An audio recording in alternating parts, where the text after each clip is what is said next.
SummerSlam, man. SummerSlam. What are you most interested in as far as SummerSlam goes? Well, obviously, we've been talking about about Roman versus John Cena. I want to know what John Cena is going to do in this match because these two guys worked before.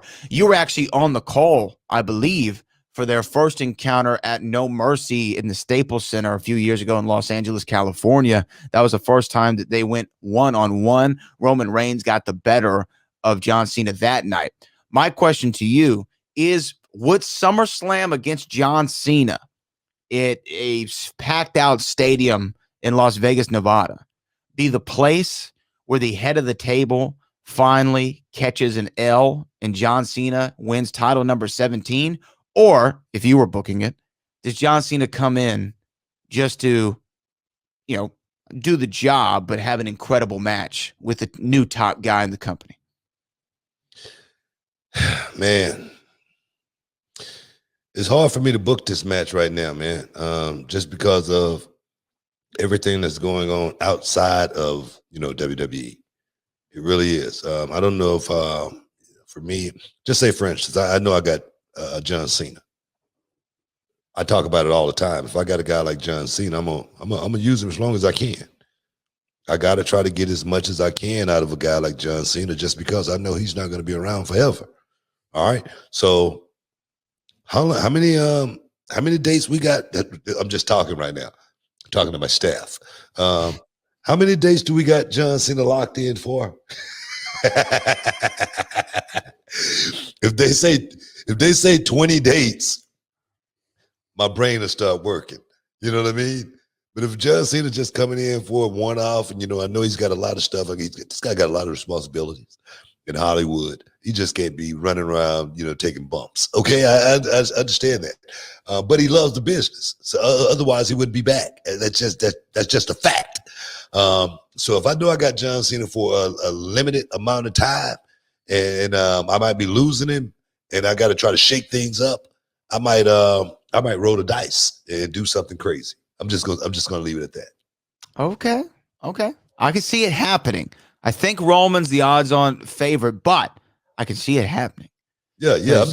I'm speaking with my promoter's hat on. That's what I want. I want the promoter hat. I mean, that's the only thing I'm thinking about right now is, if I could, get a guy, and I know I got him for a certain amount of time, and I could do something with this. Hey, man, let's get it done. Because, hey, those other storylines, they're gonna always be there. They're gonna be there. John Cena, he's winding down. He's wrapping it up. He's not gonna be in this, doing this thing for very much longer. I just can't see. Let's just say 10 years. No, he's not gonna be doing it for another 10 years.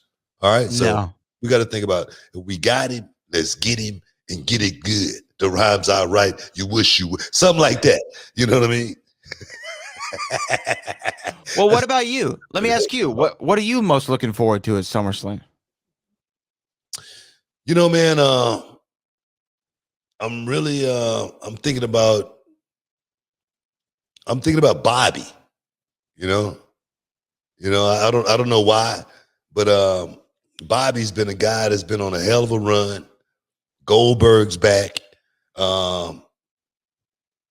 I think this could be a really, really good night. I'm not going to say for who or anything like that, but this could be literally a skull-crushing night for the business if done right. And I just want to see how that thing play out. Bobby Lashley, bona fide. I'm telling you, man. I mean, bona fide, carved out of granite, taking on Goldberg. The past versus the present. Oh, man, old line versus mature line. One of those type of deals. You didn't say a young line and an old line, but there's a mature line and a mature line. You know what I mean? Because Bobby in his 40s. You know what I mean? He's not a young line, but he's a young line. You know what I mean? So, but he's still a guy that, I'm gonna tell you right now.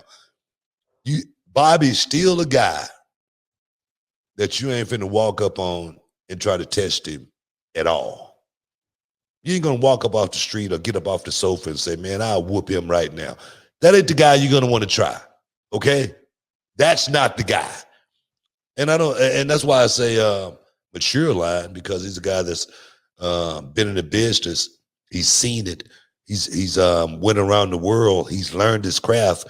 And Bobby Lashley right now is the best version of Bobby Lashley that I've ever seen in this business. It's definitely the best run he's ever had, by far, by far. Yeah. And I know what you like, because here's the thing. People talk about Goldberg coming in and, you know, he's only going to have a 6-minute match, if that, 4-minute match, whatever. But both Bobby and Goldberg want to go out there, just like everyone else on the card, and put on the best performance they can possibly put on, and have everybody on Twitter and the next day on, you know, all the sites talking about, man, can you believe that Bobby Lashley versus Bill Goldberg? That was my favorite thing from SummerSlam. That's their goal. And I think that with that motivation, they can turn something in. Same way that Goldberg did with Brock a few years ago at WrestleMania. They went out there and they just threw each other around and beat the hell out of each other for 5 minutes. And it was one of the most entertaining things on the card. It was a fight. It was a fight. No one cared if they saw someone come off the top rope, or someone, you know, hit the ropes and did some fancy, you know, cartwheel and a backflip, or no one. No, I'm serious. No one cared about that, because when you're watching a guy like Brock Lesnar, you know it's a fight. You know, it's gonna be a war. When you're watching a guy like Roman Reigns, you know exactly what you're gonna get out of a match like that. When you're watching a guy like John Cena, you know exactly what you're gonna get. It's not gonna be any frills or anything like that, but at the end of the night, you're gonna be wanting to say encore, bravo, awesome job. When you leave the that theater that night, I'm saying theater, Coliseum, arena, whatever we're talking about, you say, wow, can't wait to get back and watch it one more time. That's the deal right there. And that's what Shakespeare is really all about. And that's the art that I studied and I love oh so much. Hey guys, we got to take a quick break. Stick around. You're in the Hall of Fame. We'll be back in a minute.